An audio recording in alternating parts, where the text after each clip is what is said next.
Pour modifier la largeur du tableau ou de ses colonnes, plusieurs moyens sont à notre disposition.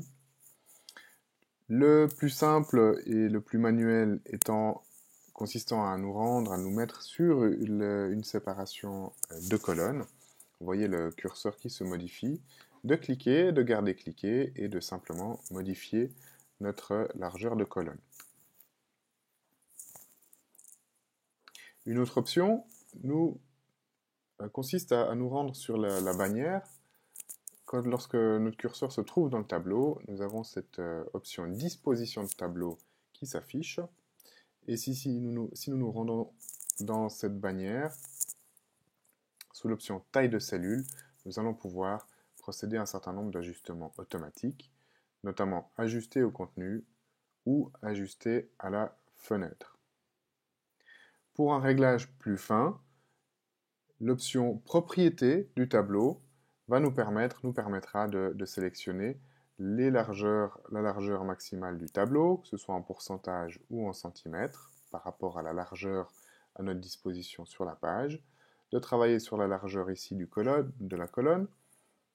Là aussi, nous allons pouvoir travailler de manière relative ou absolue. Il en va de même pour la ligne, spécifier la hauteur, etc. Dans les propriétés du tableau, nous allons trouver vraiment beaucoup de configurations possibles. Je signale encore au passage, sous l'option marge, nous allons pouvoir préciser les marges internes à une cellule. Est-ce que dans la cellule, nous souhaitons que notre texte prenne tout l'espace, ou est-ce que nous souhaitons avoir un petit espace à notre disposition pour faciliter un peu la lecture, aérer la lecture. Vous voyez ici, j'ai une marge gauche de 0,19, elle se voit bien par rapport à une marge en haut de 0 cm.